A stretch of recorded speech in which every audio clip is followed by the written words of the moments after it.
Olá pessoal, me chamo Henrique Eduardo Souza. Vou apresentar um resumo bem legal de um serviço chamado OpenAI. Qual que é o intuito disso, né? Mostrar para vocês um pouco tudo e fazer uma demo no final, onde eu apresente ali um case de como você construir o seu próprio chat com os seus documentos feito via código mesmo. Vocês vão ver que bacana que é esse modelo e que isso veio para mudar de verdade o patamar de como a gente trabalhava no mercado atual. Essa imagem, por exemplo, eu estava cansado já de usar sempre as mesmas imagens que eu procuro no Google ali e elas são muito parecidas ou todo mundo tem uma igual, né? O que acontece? Eu peguei uma imagem e pedi para ele gerar um astronauta em Marte. Ele gerou essa imagem aqui. Parece que é real, né? Mas não é. Nem um astronauta foi até Marte, pelo menos que nós saibamos, né? Mas é isso.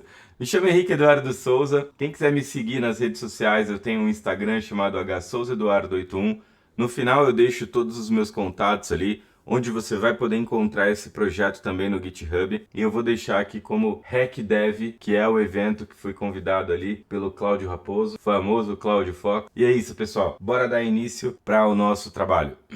Primeiramente, vou apresentar. Me chamo Henrique Eduardo Souza, sou especialista em soluções distribuídas e cloud. Hoje eu trabalho atualmente na Vivo, então estou à frente de uma área de Generative AI também. Então, além das áreas de dados e plataformas, eu acumulo ali também a área de Generative AI. Trabalho há muito tempo já com tecnologia, então fui dev desde o início ali. Até hoje eu me divirto desenvolvendo, mas tenho desenvolvido bem menos a cada dia, né? Mas ainda gosto bastante, faço isso nas horas vagas, é meu hobby, né?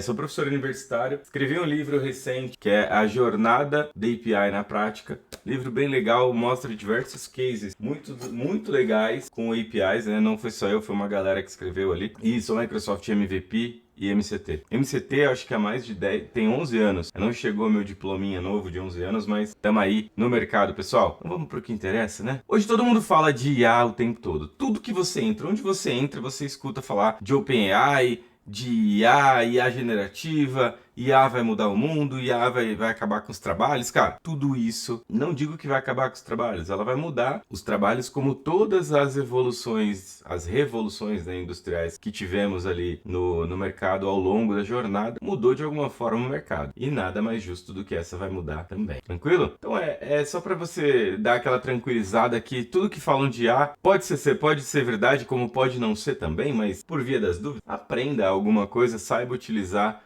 e se beneficiar no seu dia a dia de trabalho com o que a IA traz para você, beleza? Para vocês entenderem a crescente nos trends ali do Google, tiveram dias, chegou a ter 100 pessoas buscando IA. Tipo assim, um percentualmente próximo de 100% de pessoas buscando sobre inteligência artificial. Então, as buscas do Google eram pautadas ali, isso aqui é o trends do Google, tá? Eram pautadas ali basicamente de 100 pessoas, a média, né, era 90 e poucas procurando sobre inteligência artificial em determinados momentos. Então, o volume é muito grande. Se você for procurar aqui OpenAI, inteligência artificial, ChatGPT, lá no ano passado, inteligência artificial era algo pouco buscado, já ChatGPT e OpenAI era algo que não existia, era próximo de zero. E a tendência, quando foi lançado isso em janeiro, como isso já aumentou. Quando foi lançado, não, quando isso se popularizou, né? Porque foi lançado um pouco antes. Mas quando isso se popularizou no mercado, isso virou boom.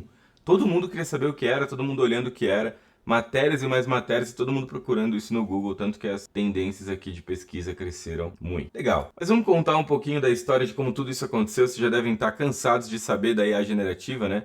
Mas no final das contas, que é como isso tudo funciona, né? No fundo, pessoal, a inteligência artificial, ela vem desde os anos 50, eu considero um pouco antes, porque para mim a máquina de Alan Turing já era uma inteligência artificial. Quem não assistiu o Jogo da Imitação, assista, que é um filme muito legal, que fala sobre inteligência artificial, mas não mais, fala sobre guerra, sobre uma série de outros temas sensíveis aí, que pra época então, imagina. E foi ali onde tudo foi o pai da computação, né? Então foi um dos caras que inventaram coisas bem legais, como a máquina de Turing que decifrava os algoritmos dos alemães, né?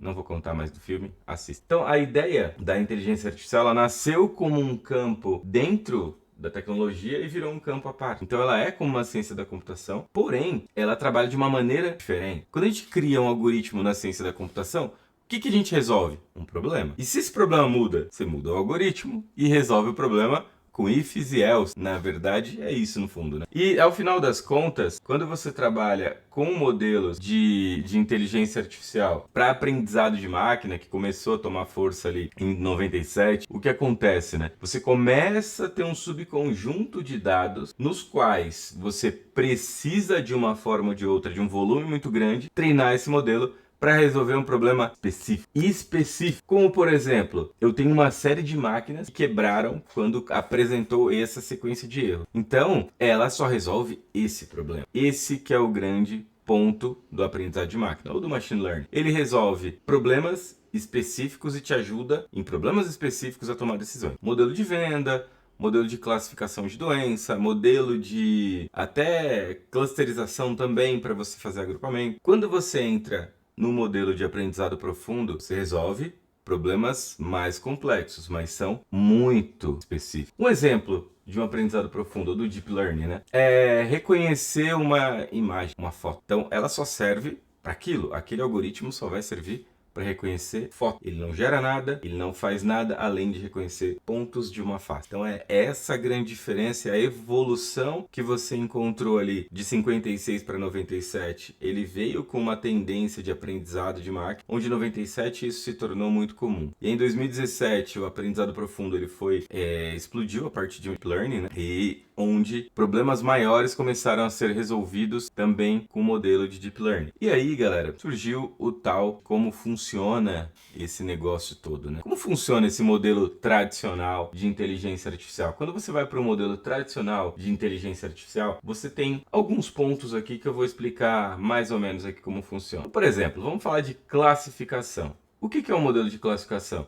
Ele segmenta através do quê? De um conjunto de características. Eu tenho ali pessoas com cabelo e sem cabelo, são características altas e pessoas baixas, pessoas morenas, pessoas pardas, pardo e morena é a mesma coisa, pessoas brancas, e eu separo isso em grupos. Então eu classifiquei grupos dentro. Então é uma forma de você classificar baseado nas tags que você já passou. Então, por exemplo, como é que eu classifico uma pessoa ser morena? Olha, eu já fiz um pré-treinamento que da cor pixelizada lá, a cor hexadecimal para baixo, até o FFF, até o 000, né?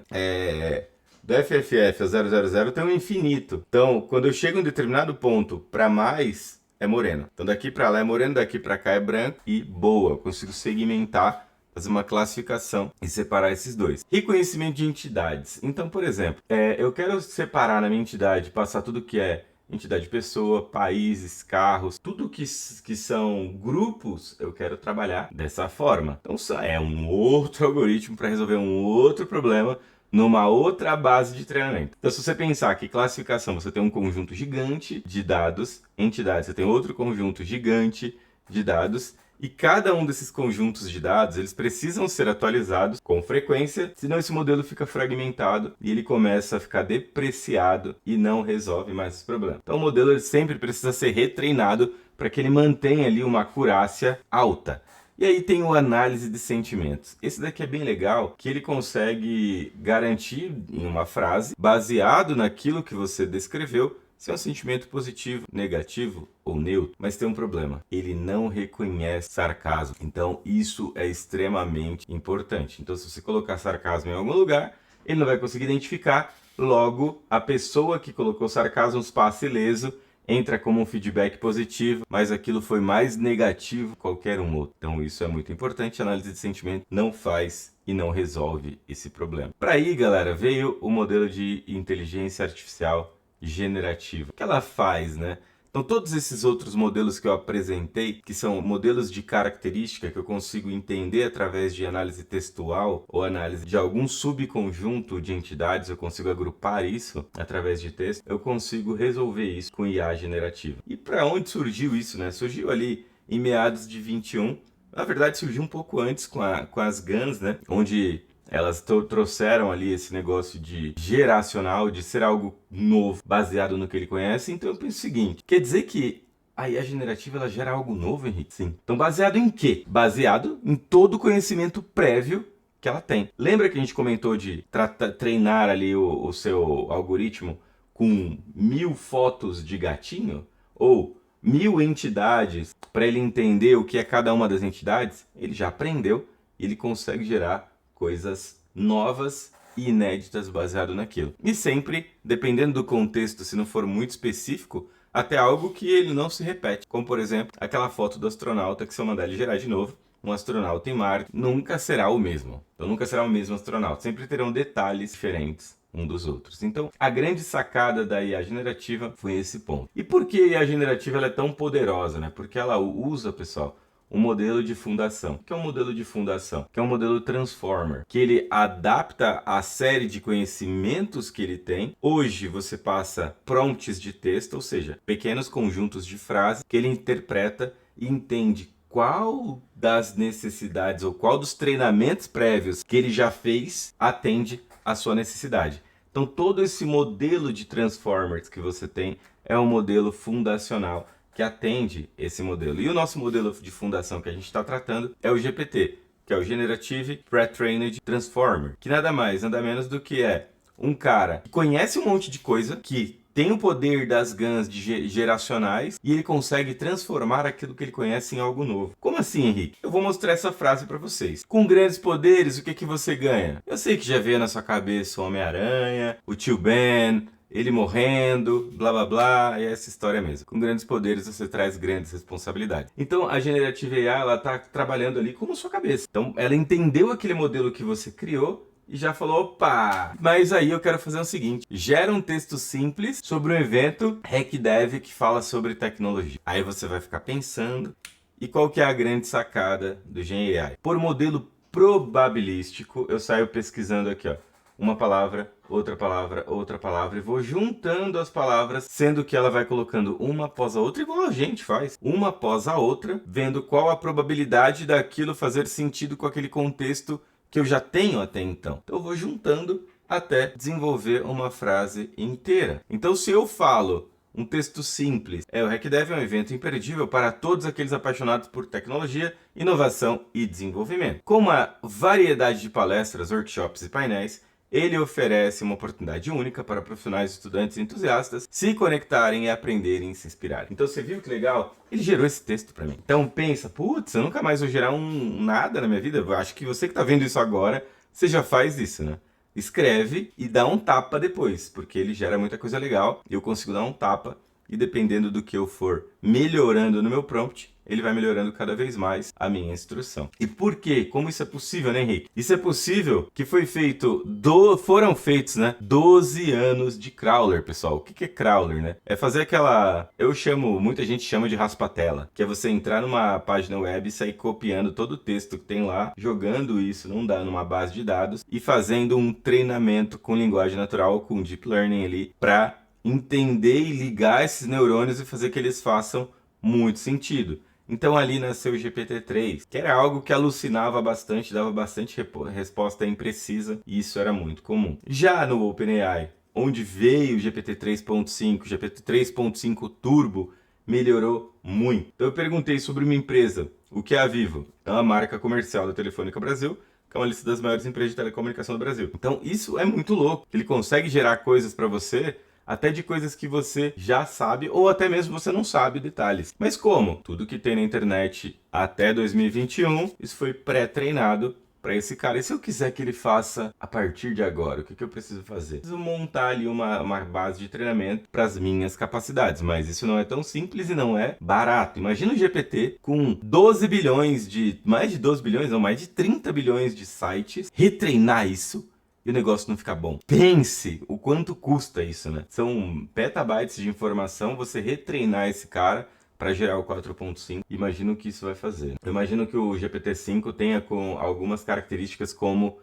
entendimento de imagem. Você sobe uma imagem e ele consegue interpretar essa imagem para você e te deixar ali um detalhe dessa imagem. Imagina que louco. Hoje a gente faz o contrário. Eu consigo passar uma imagem, passar um detalhe do que eu quero e ele me gera uma imagem. Por exemplo, um gato siamês branco. Esse é um gato inédito, tenho certeza, porque eu gerei esse gato no Dali e ele copiou. Na verdade eu não gerei, o Dali ele tem alguns prompts que ele já te traz algumas ideias e eu copiei para não ficar gastando poder computacional do Dali. Outras pessoas podem ter o mesmo gatinho porque é o Dali que gerou e ele deixou esse gatinho lá. Mas é bem comum que a gente encontre modelos que, uma vez que você pediu para ele gerar, ele nunca vai gerar o mesmo. E aí, uma das coisas que são bem legais no ChatGPT É exatamente isso. Qual o animal mais rápido da Terra? Um chatbot que conhece de animais conseguiria te responder. É o guepardo, porque ele corre 60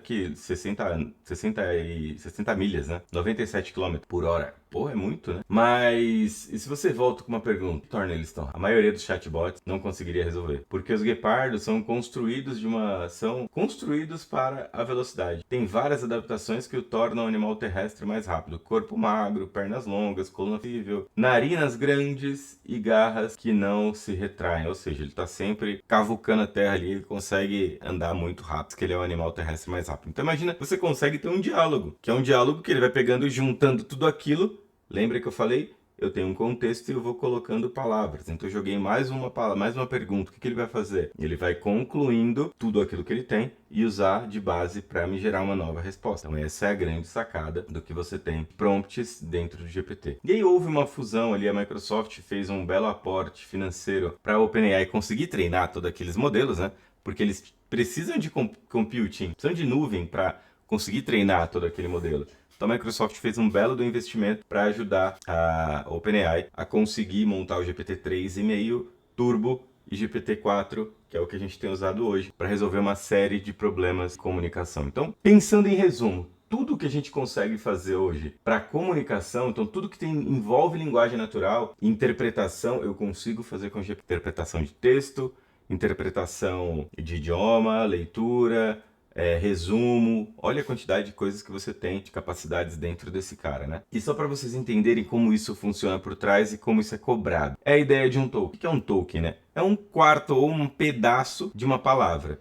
Geralmente, 0,75% das palavras do dicionário tem até 4 caracteres ou próximo disso. Então a ideia do token é você pegar 4 caracteres de uma palavra e dividir um texto que tem, sei lá, 100 caracteres, dividir isso por 4, você vai ter uma média de tokens ali. Para você ter ideia, as obras do Shakespeare, 900 mil palavras, ou seja, 1.200.000 tokens. Se a gente for colocar isso no preço atual de um treinamento de embeddings, por exemplo, tudo que eu quiser saber sobre Shakespeare, eu vou subir em modelo de embeddings que eu vou explicar na sequência, que é o modelo que eu uso para vetorizar os meus itens. Então, tudo que eu quero saber de embeddings, eu subo 0,001, ou seja, 4 centavos de real. Então, 0,004 centavos de real a cada 1.000 tokens. São 1.200.000, vamos abrir aqui uma calculadora, 1.200.000 vezes 0,004 centavos de real. As obras todas de Shakespeare, se eu quisesse deixar no meu acervo,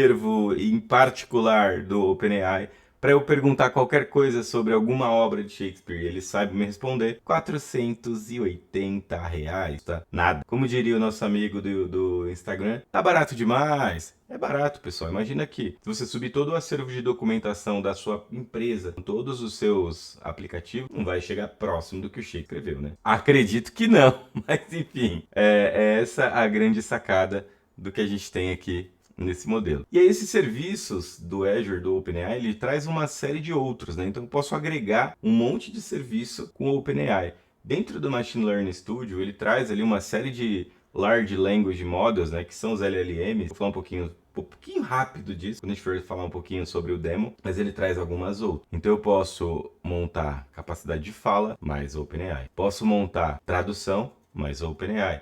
Posso montar Form Recognition, mais OpenAI. Video Indexer, mais OpenAI. Então imagina, você pode colocar um vídeo, entender o que esse vídeo está falando, todo o contexto do vídeo, transcrever e pedir para o OpenAI gerar um resumo para você. Ou pegar o resumo inteiro de um filme, da legenda do filme, jogar para ele gerar um resumo para você do filme, contemplando as falas dos personagens. Ele vai resumir para você um trechinho de cada filme falando sobre as falas dos personagens. Falas emblemáticas, eu quero falas que sejam jargões para eu utilizar. Pode subir toda a interpretação dele para ele gerar. Muito legal. E aí, por trás de tudo isso, pessoal, tem um modelo de IA responsável, né? Que a gente traz sempre a justiça para ela não vir enviesada. A gente traz sempre confiabilidade e segurança para que ela seja confiável e segura. Pensa no Tesla. Eu gosto muito desse modelo.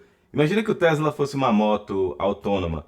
Você andaria de moto autônoma a 200 por hora numa rodovia? Já, mas de maneira alguma. Nem no Tesla eu teria coragem de andar a 200 por hora em uma rodovia. Eu teria que sentir o carro, né, para conseguir fazer isso. Então, esse é um grande ponto. A parte de privacidade e segurança. Algo tem que ser seguro. Imagina que seus dados que você joga lá no OpenAI, eles vazassem. Você não ia querer isso. Inclusão. Quando a gente fala de inclusão, toda a inteligência artificial ela vem para incluir as pessoas. Pensando em inteligência artificial, você pode, por exemplo, trazer visão a um casal cego que tem um filho que não é cego. Então, o filho traz a lição de casa para uma pessoa que está sendo alfabetizada e os pais querem participar disso. Eles têm um aplicativo que faz a leitura da lição dos filhos usando o OCR e consegue ajudar o filho na lição de casa. Transparência. Tudo que acontece na IA precisa estar claro. Perguntar para o ChatGPT, por exemplo, por que ele tomou essa decisão, e ele vai te explicar por que ele te respondeu daquele jeito. E a responsabilidade é sempre nossa. Eu não posso deixar que uma máquina seja responsável por tomar as decisões, quaisquer que seja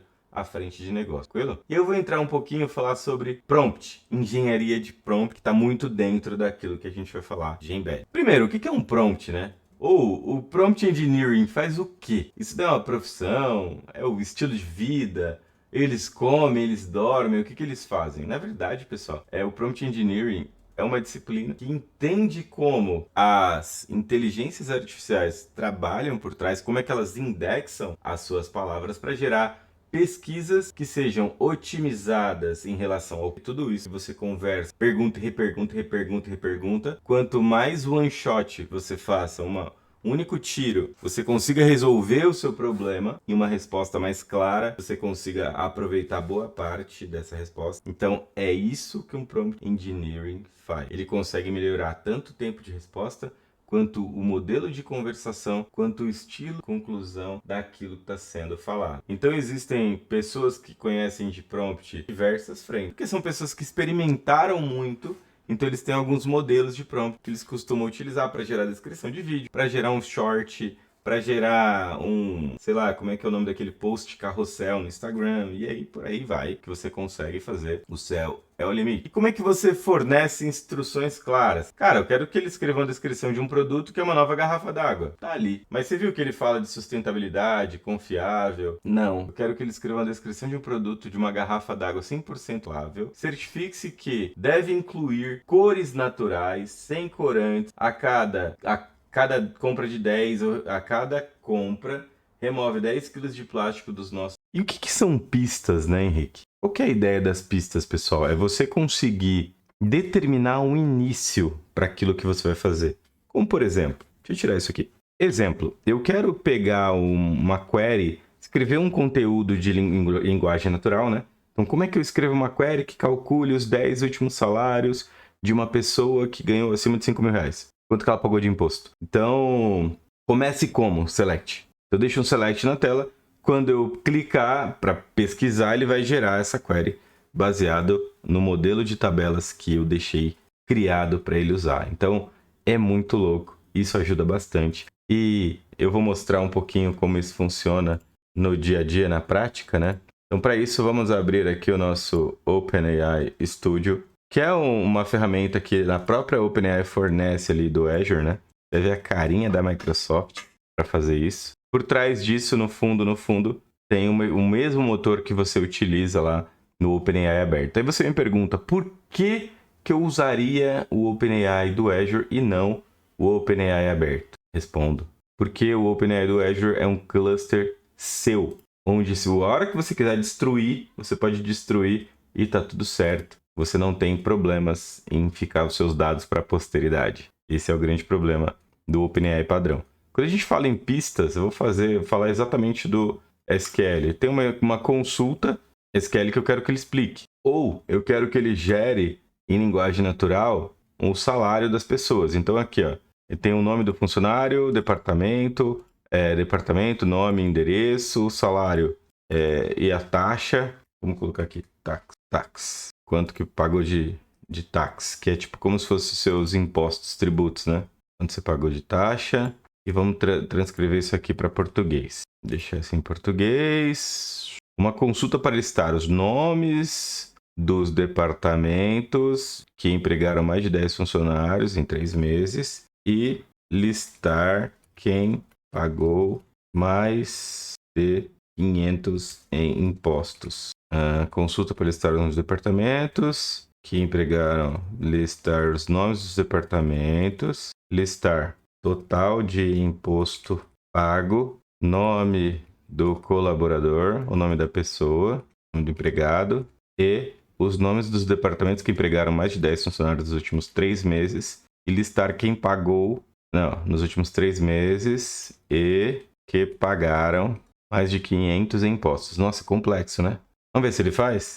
Fez a soma de taxas, pegou o nome da pessoa, fez o departamento, salário, join com o empregado, join com o departamento, com a data, os últimos 3 meses, agrupou por nome de empregado e nome de departamento e fez um heavy count de 10 funcionários, que somatória foram mais que 500.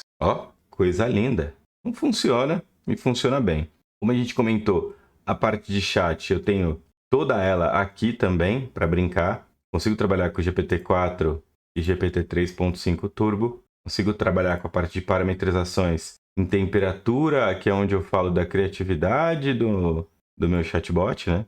Então, bora lá continuar aqui para a gente ver um pouquinho mais. Então, as pistas, espero que vocês tenham entendido, tenha ficado claro. Consigo fazer solicitação de saída em Markdown? Sim. Então, vamos lá. Escreve uma tabela com as linguagens de programação mais usadas atualmente e os países de uso. Vai ficar um pouco grande isso. Infelizmente, não posso criar uma tabela visual aqui, mas posso listar as linguagens de programação. Pode criar sim. Então, eu vou fazer o seguinte, fazer assim, Pode criar uma tabela em Markdown. Eu vou passar aqui que ele está usando GPT-4 e vamos fazer ele fazer de novo. Escrever uma tabelinha em Markdown aí, tabelinha em Markdown. Então, só copiar essa tabela para um Markdown onde você consiga visualizar. E boa, tá aí as linguagens de programação mais usadas e os países que mais utilizam. Eu conseguiria ver no editor de Markdown para conseguir acompanhar.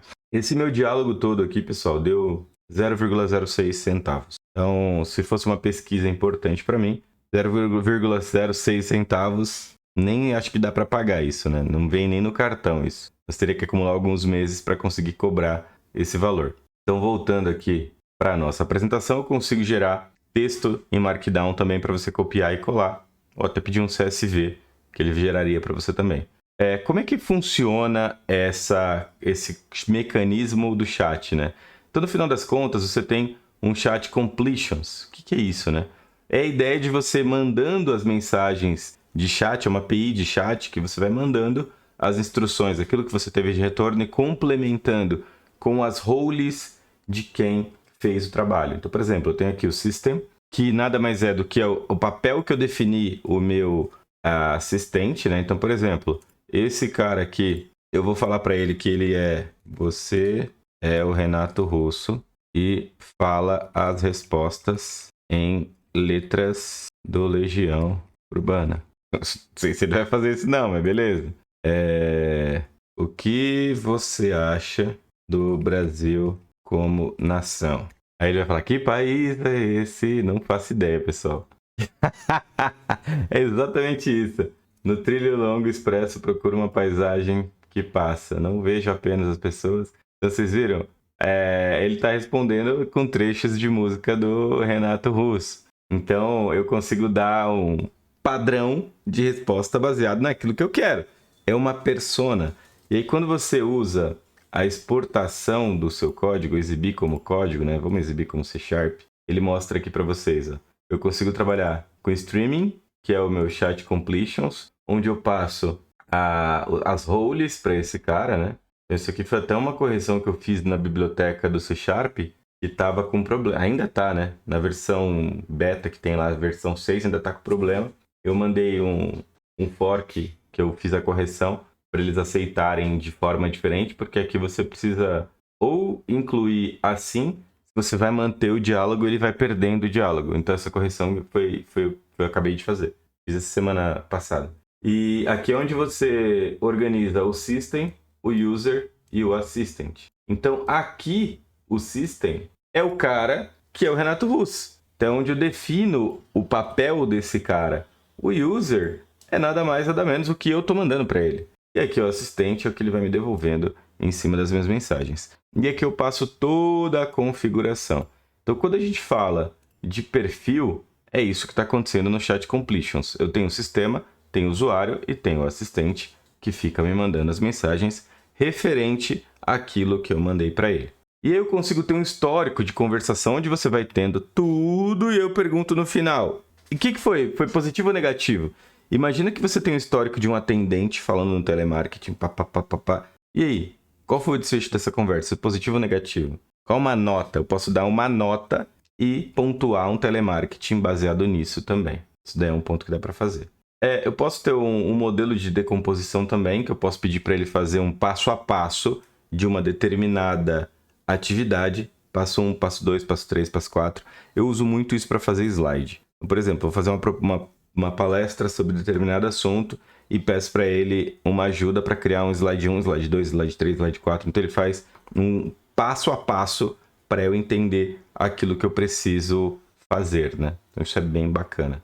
E aí quando a gente precisa de um chat GPT Enterprise, quando entra isso, né? Eu quero pedir nota fiscal, reembolso, como é que eu faço? Então baseado em quê? Então é todo esse modelo que a gente precisa entender para começar a fazer coisas mais robustas sobre a nossa empresa. Então, por exemplo, eu vou fazer um exemplo aqui para vocês, que está até no site da Microsoft, esse exemplo, mas eu vou só desenvolver essa parte aqui, ó, onde eu já tenho o Cognitive Search, eu já tenho o OpenAI criado, e eu simplesmente vou usar uma base de conhecimento aqui, baseado em documentos PDF, onde a gente vai treinar e vai fazer perguntas sobre esse documento. Então isso é bem bacana e fica bem legal ali também. No final das contas, o que a gente vai fazer? Usar o Azure Cognitive Search, fazer uma busca de Full Text Search com Semantic Search e Vector Search. A gente vai usar mais a parte de vetorização, que é onde ele encontra probabilidades para ir compondo o que ele vai responder baseado no que ele já conhece. É o mesmo mecanismo do GPT, baseado no que ele já conhece. Então, como funciona isso, né? Eu combino todo esse modelo do que eu vou subir os embeddings, eu até posso mostrar como é que fica a vetorização de um texto, para vocês entenderem a fundo como isso funciona.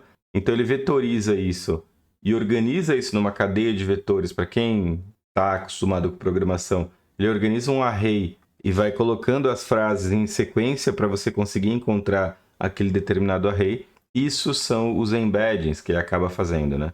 E aí ele categoriza e agrupa isso por similaridade. Então ele vai agrupando isso em áreas de dispersão para encontrar padrões e agrupar esses caras. Então, por exemplo, aqui ele está agrupando animais, aqui ele está agrupando atletas, aqui ele está agrupando filmes, aqui ele está agrupando tipos de transporte, aqui ele está agrupando vilarejos ou vilas, o que você quiser.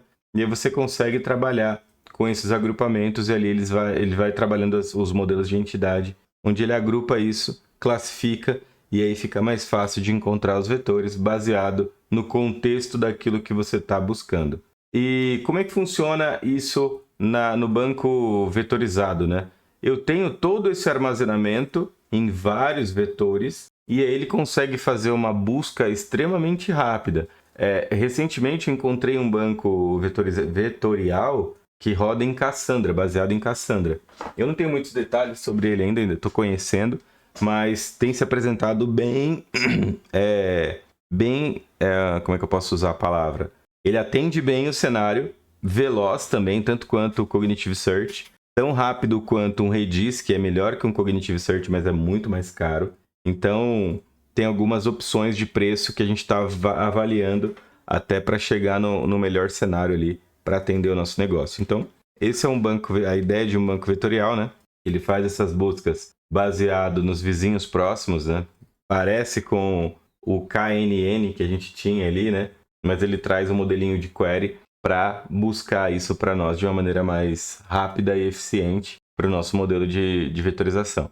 E eu deixei aqui um QR Code para que vocês me procurem, achem aí minha persona e vamos à demonstração que eu vou mostrar ali o modelinho de como a gente trabalha com esse banco vetorizado. Deixa eu pegar aqui o meu modelinho de embeddings. Então tá bem tranquilo, eu vou deixar isso aqui separado, tá, pessoal? Para que vocês consigam acessar também. Vou aumentar um pouquinho aqui. Tem um PDF que é Fundamentos de Arquitetura de Software. É um livro que eu tenho em PDF. eu subi esse livro. E olha que legal, ele treinou um livro inteiro. Então, instalei algumas libs, né, com a parte de Cognitive Search, parte de OpenAI, Python.env, que é para você ter a parte de Environment, LangChain, que é um mecanismo de Large Language, que é um deles, tem um monte de outros. TikToken, a parte de Azure Identity e o PyPDF, que é para ele converter o meu PDF. O TikToken eu não lembro para que eu usei. Eu vi que algum das libs que eu usei precisam dessa lib. Beleza. No final das contas, eu fiz o import de todo mundo aqui, tal, e eu fui organizando conforme demanda. Aqui tem as minhas chaves, que você não vai conseguir ver, mas aqui tem toda a parte de chaves do OpenAI, a URL minha do OpenAI, a parte de versão do OpenAI e qual que é o modelo que eu vou usar, que é o Embed em ADAS, que é aquele que custa 0,0001 centavo de dólar no final. Eu vou deixar aqui, quem quiser usar, vou deixar esse código todo no GitHub, tá? Se vocês quiserem brincar. Então aqui já entra a parte de vetorização, onde eu tenho o meu Cognitive Search. Também vocês não vão conseguir ver o endereço do meu banco, mas pode ser qualquer banco vetorizado, tá? Vetorial. A parte do password dele, tá tudo aqui solto, porque eu não consigo trabalhar com Env no Colab, pelo menos eu não sei usar no Colab parte de Env. A parte de OpenAI Key e o LangChain Demo, onde eu criei o nome do meu índice. Se você for olhar no Cognitive Search, ele já tem aqui, deixa eu entrar aqui no portal do Azure. Entrando no portal do Azure, você já consegue observar que no meu Cognitive Search, ele já traz os índices, o nome do meu índice que eu deixei aqui, ó, LangChain Vector Demo, onde ele tem um armazenamento de 11 megas. Ele tem 11 megas de vetores armazenados. Se você der um search aqui, você vai ver que ele vai trazer um monte de vetor para você, ó, de embeddings. Tem um monte de coisa aqui, ó. Só vetor, nada de texto. Beleza? Então, legal, vamos voltar aqui. Ele vai interpretar o meu banco vetorizado, vai subir aqui no meu OpenAI Embeddings, vai conectar o meu banco vetorizado com Azure Search. Vou subir os PDFs, então é só rodar esse cara aqui, como eu já tenho isso no ar, e eu vou fazer um chunk de páginas. O que é isso, né, pessoal? Como funciona? Uma página no PDF, porque eu tenho limitações de quantidade de caracteres. Então eu tenho limitações de 32.000 tokens, que é o meu GPT-4. Eu não faço ideia de quanto tem um livro desse. Então eu vou fatiando o PDF a cada 1.000, que é por página. Eu pego 1.000 páginas, pego uma página, encapsulo em token, tokenizo essa página e subo. Pego outra página e assim. Então esse PDF Directory Loader, junto com a outra biblioteca de PDF, facilita muito. Então fazer isso em outra linguagem, tipo Java, C Sharp, cara, ficaria um código gigantesco. Eu até tentei, mas fica um código gigantesco. E eu estou trabalhando exatamente nessa parte do código agora, que é separar, segmentar em um modelo de tokens mais barato. Então a gente está trabalhando para diminuir esse upload de documentos, para trazer algo mais barato para o meu cliente, né? Ou para a empresa que eu trabalho, para que ele consiga subir os seus PDFs das suas normativas e do que for de uma forma mais barata e mais controlada, e que eu consiga subir sem limitações. Então a gente está quebrando esse contexto em vários PDFs, né? Passo a mandar um PDF grandão ou uma carga de arquivos, e eu saio fazendo isso em callback, em background, né?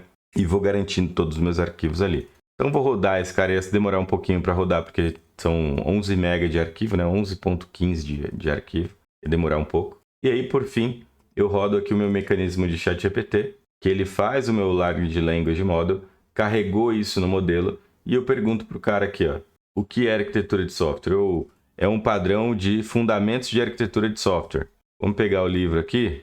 Vou pegar o livro aqui, em arquitetura, fundamentos de arquitetura de software. Vamos pegar alguma coisa aqui que ele está explicando aqui, ó. Segunda ilustração, arquitetura, estilos de arquitetura. Então, vamos falar aqui para ele o seguinte. Estou escrevendo em português e o livro está em inglês, né? Cite 2 exemplos de arquiteturas de software modernas. Eu jogo a query e peço para ele me mostrar o resultado. Vamos aguardar um pouquinho, alguns minutinhos ou segundinhos. Isso é relativamente rápido, tá, pessoal? Para o que ele está fazendo ali dentro, isso é bem rápido. Ó, Microservices Architecture, que microservices é uma abordagem arquitetônica que divide um sistema em componentes menores, lá. Aí ele fala da figura tal, figura 17.8 que é mostrada, e aí Serverless Architecture. É uma arquitetura de serverless, uma abordagem tal, isso tudo está no livro. Serverless pode ser um exemplo, AWS Lambda, tal. Então isso é bem legal. Eu posso usar esse mesmo modelo para subir um documento, pegar um documento de texto e subir isso também. Então é outro tempo que eu estou fazendo isso aqui. A gente está usando o LangChain de documentos para pegar um documento Word e conseguir subir ele também, apesar que o Word hoje em dia ele é um XML, né, no fundo, mas transcrever esse documento e gerar o embeddings dele, que no final das contas ele vai gerar um texto vetorizado mais ou menos parecido com isso. Tranquilo? Vou subir todo esse código aqui para vocês brincarem e espero de verdade que vocês tenham gostado. Vou voltar aqui de novo nas perguntas e é isso, pessoal. Sigam lá, tem aqui todos os meus canais de comunicação e obrigado mais uma vez.